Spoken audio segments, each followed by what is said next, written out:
Hi everyone, welcome to another Linfield Coaches CatChat. Joe Stewart here with head Linfield swimming coach Kyle Kimball. Coach, how you doing today? Hey Joe, thanks a lot. How are you? Doing great, and I'm glad to catch up with you right now as you guys are kind of in a lull of your season. Had 4 conference meets to start the year in November. You got 4 more in January. Right now, a little bit of a break. Going down to the UNLV Invitational. That's going to be an exciting trip in a couple of weeks. But overall, how has this kind of first month and change of the competitive season been, and what are you liking out of your team right now? Yeah, I mean it's been good. We've had some good racing experience with the conference meets. We did our trip up to the Wits, which we haven't done in I don't know, before COVID. So it's been about 5 years, which is always a hard trip. Just getting on the bus Friday, racing Friday night, getting back on the bus, going up to Whitworth. We went up against 2 great teams and had some tough races. Saw a lot out of the kids. You know, our first couple meets we were winning on both sides, men and women. Had some strong races there as well.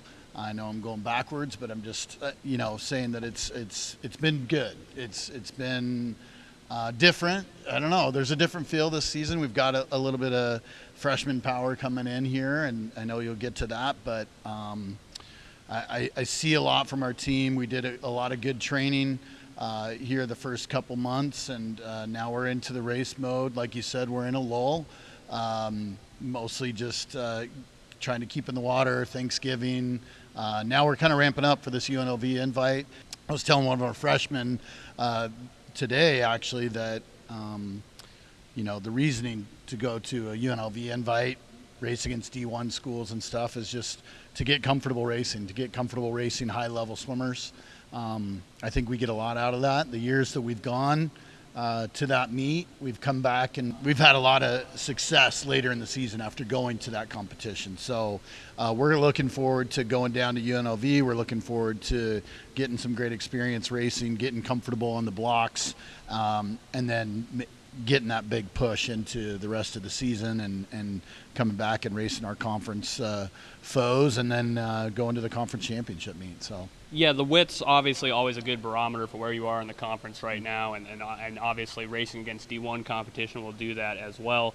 Obviously, your sport a little bit different than, say, a team sport. The way you guys train, you guys trying to peak in February here, but with this group, you mentioned the freshman power, and we'll get to that a little bit, but is there anything that stands out about this year's team? You've had a lot of success in recent years, some changeover, not a ton, but same, but what stands out about this 24-25 group? I think, we've got some good leaders in place. We've got some solid juniors and seniors on both the men and women, and just with this group that's come in, they've kind of come into the fold really well and done some good training. I think some of them have experienced something different in the training aspect than they have in high school and in club growing up. So it usually takes a bit for them to get used to kind of our regimen and our way of doing things. And I think everybody's kind of getting comfortable now, and I think we're looking forward to a great push into the second half of the season. It's going to be good.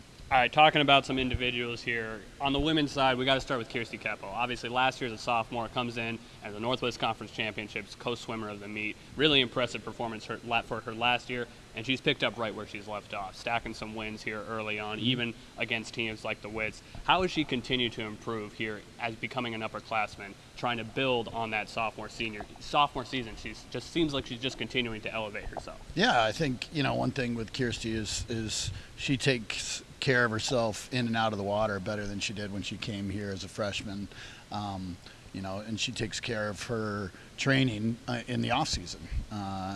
In swimming especially, you kind of have to have some internal motivation to stay fit and stay strong and keep in the water when we're out of our season. So, at this school, at this division, they have to take matters into their own hands a little bit, and she does a great job doing that, and is now as a junior one of our leaders, and I think other members of the women's team are seeing what she's doing and kind of, like I said, coming into that fold, and hopefully she can relish and be in a different spot on our team, more of a leader instead of this kid who came in and as a sophomore was conference swimmer of the year. I mean, now everybody knows she's good, and she's taken that and run with it, and has been very motivated all season so far, and I know she'll stay motivated, and I think she's going to have a great year. Another junior in Sarah Arpag on the butterfly and backstroke there. She's continued to improve this season. Seems like she's really trending upwards. Great sophomore year as well, but has really seemed to elevate herself also this year. What's it been like watching her kind of take it to another level? Yeah, I mean, just the same. I'm going to repeat myself here, but she's doing a great job in and out of the water. She's taking care of herself, in the summertime, in the springtime. Has goals, is motivated, and it shows day in and day out. She's one that asks for feedback almost on a daily basis of, is she hitting the markers that she needs to in training? So she's checking in with me, she's checking in with herself, and I think that goes a long ways as an athlete. You have to do that to get to the highest level, and she's doing a great job getting that done. So it's been good. On the men's side, you returned some solid veterans there, guys like Rocco Veely, Gavin Smith, but there's been a couple of freshmen that have been really impressive to start the year here with guys like Kai Lawton and Sam Polswaite. Those two in particular have come in and made a big impact. What about those two athletes, as they've started their career, has made them so impactful early on, and were you expecting that out of these guys when they arrived on campus here in August? Yeah, I mean, swimming's pretty easy, much like track and field, to know where the athletes are. I didn't have to watch film on them. I could see what their times are coming in. But both have made huge jumps already since they've been here. Kai has already got like lifetime best times just in little dual meets, which is pretty hard to do in our sport. Usually you get your times when you peak, and we do that a little bit for this UNLV meet, but our real focus is February. But he's done a great job. He had a great foundation coming from Canby, Oregon with his club coach. His dad's actually the high school coach. He used to be the club coach, so he's got a lot of swimming background in him.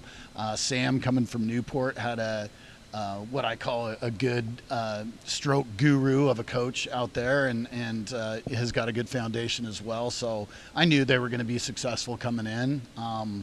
Did I know they were going to be this successful? Maybe not. They've done a great job. So just look to keep them going. I got to just kind of step out of the way sometimes and let them do what they're doing. So, I'll do my best to do that. Strong relay teams have always been a cornerstone of your program. How have your relay groups been developing here as we get into the middle of December? Yeah, I mean, that's where Sam has helped a lot coming in. We lost Eden Donaldson from last year, who was a big, huge relay guy for us for the last 4 years. So having Sam has really bolstered those relays. Our medley relays should be really up there, and our freestyle relays are going to be good. So the addition of Sam on the relays has been huge for us. Again, we'll try to throw some things in at the end and make them even better, but it's setting up to be solid in the relays again this year. Yeah.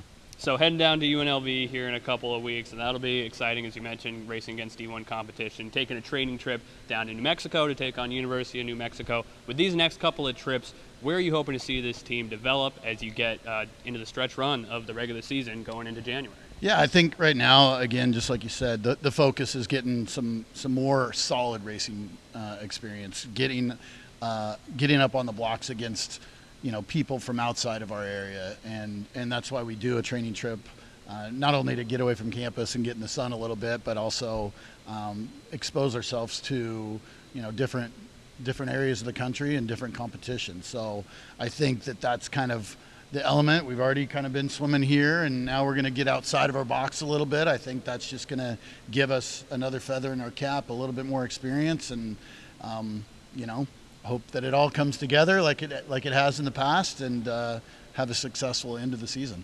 Yeah. Wildcats are headed to Nevada for the UNLV Invitational December 16th and 18th, then heading down to New Mexico to get some sun just before the new year. Starting off in January 11th, PLU coming to town as Northwest competition resumes here in McMinnville. Coach, thanks for the time. Good luck with the travel. Yeah, thanks, Joe. Take care.